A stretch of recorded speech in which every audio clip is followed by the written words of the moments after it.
28 মিনিকেট চিনিগুড়া আমার কুষ্টিয়া জেলায় তো পুরাটাই সেরা। এই জেলাতে কি আছে?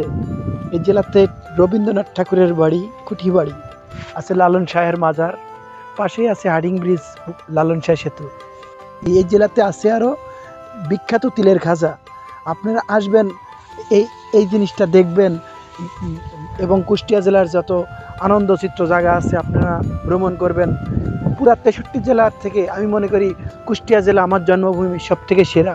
এবং আসবেন, দেখবেন, ঘুরবেন। এই যে মনোরম পরিবেশ এবং প্রত্যেকটা জায়গা এত সুন্দর মতো, যা এই জেলাতে বন্যা তো নেই, না থাকার কারণে এত সুন্দর ধান হয়। এই যে চিনিগুড়া, এই যে মিনিকেট, ওই পাশে 28, এত সুন্দর ধান হয়। 2বার ধান হয় বৎসরে, একবার তামাক হয়। এই জেলাটা এত সুন্দর, যা দেখলে আপনার বারবার দেখতে মন চাবে। এত সুন্দর এই জেলাটা।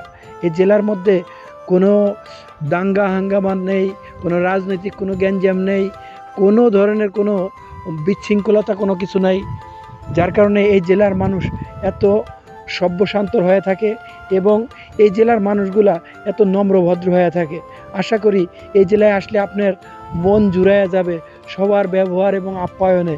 এবং এই জেলার মানুষ এত অতিথি আপ্যায়ন বুঝে, যা অন্য কোনো জেলা এতটা বুঝে কিনা আমি জানি না। তবে কুষ্টিয়া জেলার মানুষ অনেক অতিথি আপ্যায়ন বুঝে। আমি আপনাদেরকে সবাইকে জানাতে চাই, অবশ্যই যদি কখনও কুষ্টিয়া জেলায় আসেন, এসে বেড়ায় যাবেন, অনেক ভালো লাগবে। আল্লাহ হাফেজ।